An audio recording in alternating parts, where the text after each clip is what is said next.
Hey guys, what's up? Caleb with Black Pearl Media here. Thank you so much for stopping by. If you're new to the channel, most of the time I'm talking about cars, but it's wintertime here in New England, so I wanted to introduce another one of my hobbies, which is saltwater reef tanks.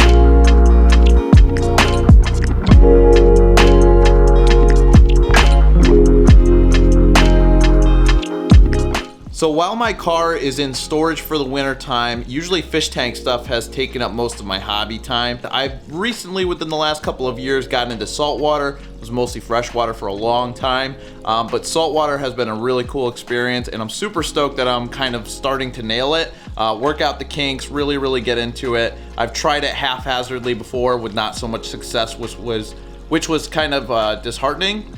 But now that I feel like I'm getting the hang of it, I'm really liking the results. So let me give you a little rundown of what we got going on here. So to start off, the tank is a 40-gallon breeder, which is very common. You can get this at pretty much any Petco, and it's really good for reefs because I think it's wider than it is tall, or it's just as wide as it is tall. The stand is something that I custom made with my father, so that's really special to me. Let me turn on some lights so you can actually see it. There we go. The stand is made from birch plywood, and we built it from scratch out of 2x4s.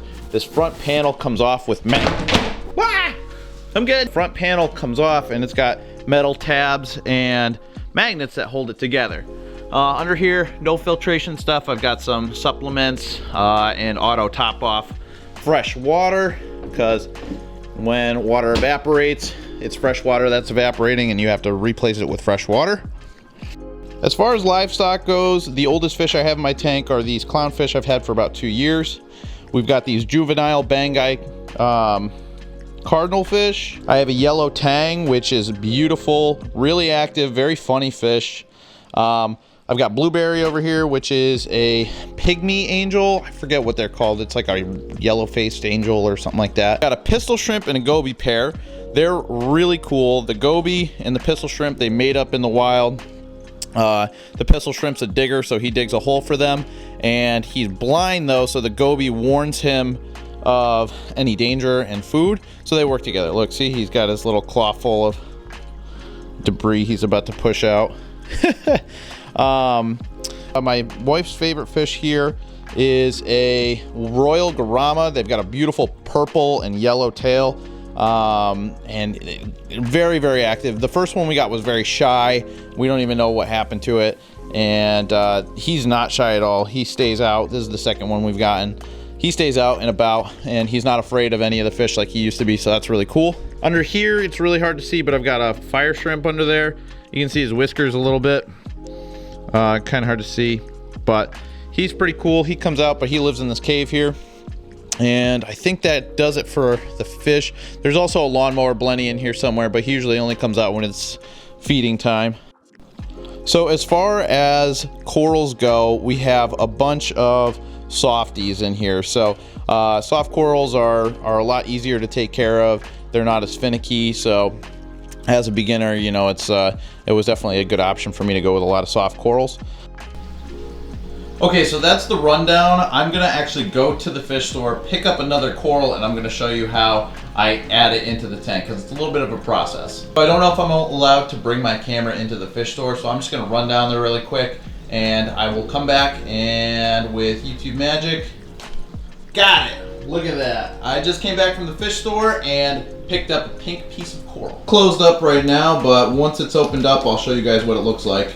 So now that we have the coral, I actually have to do a couple of things to get it ready to go into the main display tank. A lot of people will quarantine their corals or their fish. I don't do that. Not that it's not a good idea, I just don't have the setup for it. I don't have the means to do that right now.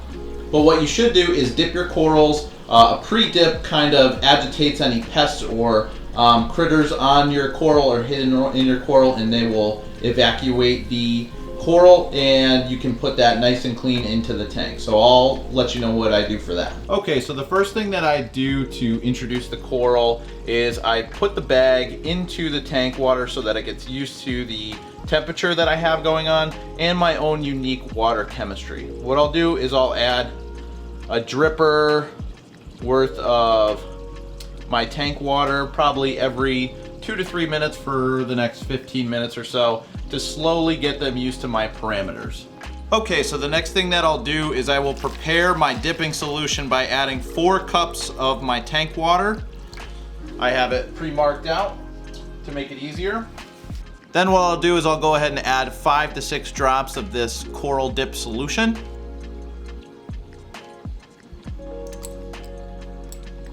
I think that was 7, but oh well. I'll go ahead and mix that up. And I'll also add a little bit of a tank water to this one so that after I dip, I can go ahead and rinse it off before I put it in the tank. Okay, so now that the coral has had time to adjust to my parameters and the temperature, we're gonna go ahead and dunk it in the solution. What we're gonna do next is we're gonna take the dripper and we're actually gonna use it to agitate the coral, and this is really agitating any of the pests or flatworms or little hitchhikers, we like to call it in the hobby. Try and encourage them to get off of the frag plug. I gotta tell you guys, this is a gorgeous, gorgeous coral. I can't wait to show you at the end here. You're gonna wanna do this for about 8 minutes, but time's gonna vary depending on the type of coral that you have, and it'll list the time frames on the bottle itself.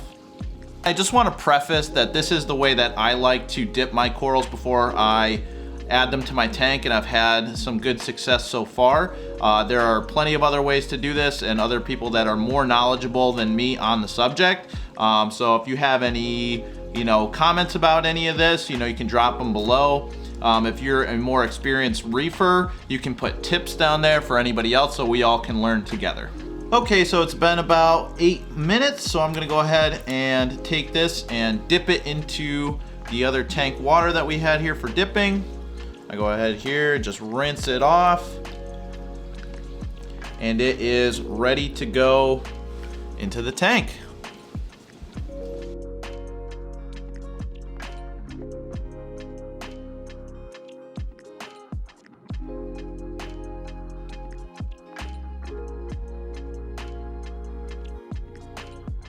All right, guys, fast forward about 4 hours and we are back. The coral is wide open. It's looking incredible. And I went ahead and edited the first part of that video. I'm so sorry about the audio. I'm horrified about it. But for a section of the video, the microphone was still turned the other direction, so that's why it's a little funky. So sorry about that. If you stuck along with the video, go ahead, like, comment, and subscribe. But let me show you this coral. It's insane. This thing is absolutely gorgeous. Just look at the colors on it.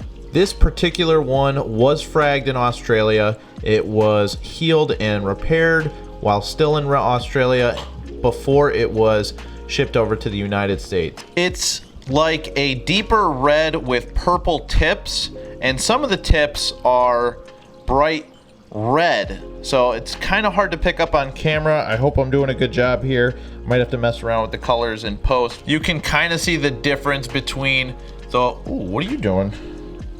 Shaking your groove thing? But yeah, this thing is incredible. Really, really happy with it. It's a really good size in the tank, and it goes well with the scape. And I'm gonna move it, I think, higher up on the aquascape here, probably up on here, because it does like more flow, and right there it looks kind of stagnant. So I'm gonna go ahead and move that back up, but I'm gonna give it a a day or two just to get used to the lighting and the conditions and stuff. Just setting it there, and then we'll kind of shuffle it around and make it a new home somewhere appropriate. So that's pretty much all I have in regards to the 40-gallon tank. If you like this video or you got something out of it, please, I encourage you to like, comment, and subscribe. Let me know what you think of the coral and the process. Like I said, if you guys have any different ways to prep your coral, please put it in the comment section so that we can all learn together. And I look forward to making some more content on the 40-gallon breeder and all the changes I'll be making to it. So stay tuned, and if you could hit that subscribe button, that would really help me out. And I'll see you guys on the next video.